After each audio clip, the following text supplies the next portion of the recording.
morning, everybody, on my little daily commute. Uh, just wanted to talk real quick. Last night, starting yesterday afternoon, Jen and I, she started having contractions, so we basically thought yesterday could have been the day for baby number 4 to arrive. So, it's exciting. Obviously, my wife is nervous because, childbirth isn't the greatest experience, I imagine. But obviously for the dad, it's a different perspective, and it's always awesome. But it was a false alarm. A lot of people, I posted that, yesterday might have been the day, so a lot of people are starting to get excited. But so then this morning I wake up, and it's the end of April,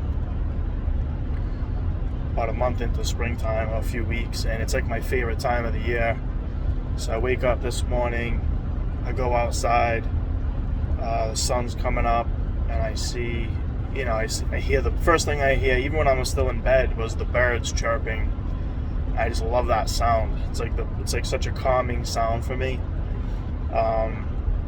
So then when I get outside, and again, the sky looks awesome, and the best part about getting up early is nobody's around. You see like a couple stragglers jogging up my street. But usually it's just so quiet and peaceful. There's not a lot of activity going on.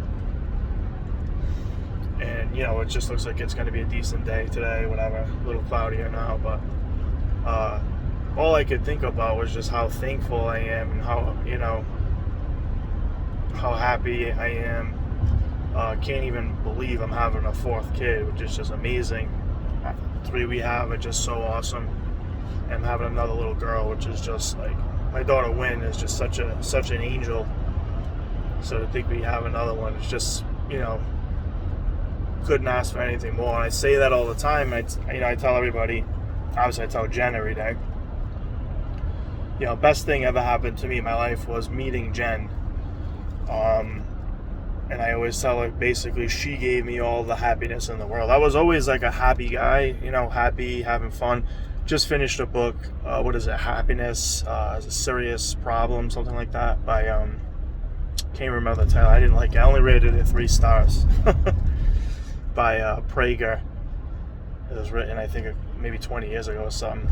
But I didn't think it was that good, but he touches on a lot of things, how to be happy. Just one thing is, I've definitely learned, I get this basically from Jim Rohn, is, happiness is like it's a field of study, really, like anything else. If you want to be good at anything and successful at anything, you have to, learn about it and then practice it all the time. I get a lot from Tony Robbins too. There's this book with Maluk that he wrote. I think it's The Path. Awesome general book on investing along, a lot of different asset classes. But Tony Robbins has like 2 chapters in that book where he talks about gratitude, and that really kind of changed my life, listening to him. He talks about this dude who exited his company for $300 million, and then he became more anxious and miserable because he was constantly afraid of losing his like newfound wealth. He said, he wished he was back to making like 50 grand a year or something. So that kind of, perspective is a lot. And, I've just been fortunate in my life. I know people come from like a poverty background, and you kind of have that like material void you're trying to fill your whole life, even with stupid shit like jewelry, you know what I mean, obviously cars or whatever. Thankfully I've never been that way. This shirt probably cost me $15. My glasses, my sunglasses, I always wear in my videos, I pay like $10 at Burlington for them, so I can lose them all the time and not care. But it's just been something I've never looked for material stuff for happiness, or it doesn't take a lot for me to be content. I always tell people I kind of just lower the bar, right? And if I can be happy just waking up every day. I tell the people I work with, I wake up every morning, open my eyes, I feel like I won the Powerball, because it's every day isn't isn't guaranteed to us. You know, a lot of that comes from something I got into a couple years ago, you know, the Stoicism. Marcus Aurelius, Seneca, Epictetus, all these people, you know, they've been, you know, it's funny that humans have been studying this stuff for thousands of years. But yeah, I'm just, again, a lot of people, it's funny too, because when I'm posting about political stuff, you know, people are like, oh my God, you're so negative. That's just me trying to change all the injustices that I know exist in our society, and they're getting worse and worse with more centralized power. And when you talk about centralized power, people don't even know what that means, because that's really my biggest gripe, is people being intentionally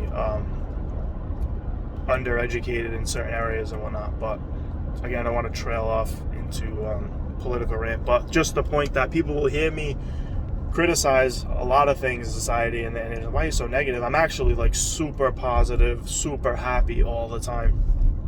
It's almost like I'm bipolar in that sense. So, you know, the two can exist. You can, that's something that Prager talks about, is being happy but not being satisfied, and the you know, not being satisfied is the whole cornerstone of personal development. So you could be happy, grateful for everything, but also want more.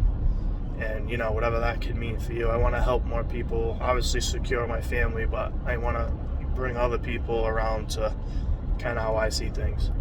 But like I said, just thankful for another day. This time of year, man, we start going on hikes and stuff. We got the kids and the backpack, and, you know, the bigger ones, they're jumping and climbing on rocks and stuff. It's just like everyone loves it. It's just, being in nature helps, and I'm very happy.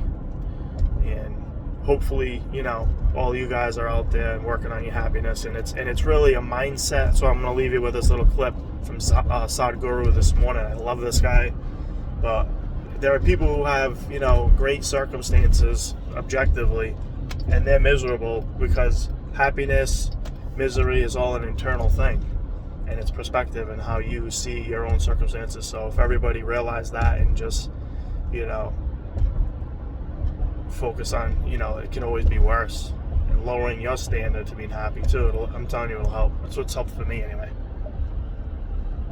What the world throws at us is not necessarily your choice, but what you make out of it is entirely your choice. Yes? What you make out of it is entirely your choice. Your experience of life, this much you must come to every one of you young people. If you want your potential to open up in the world, one important thing that you must fix in your life is your experience of life, either peacefulness or agitation, either joy or misery, blissfulness or suffering, whatever it is, your experience. Your experience is entirely made by you. If you can. That's the truth. So hope everyone has a great day. Talk to you soon.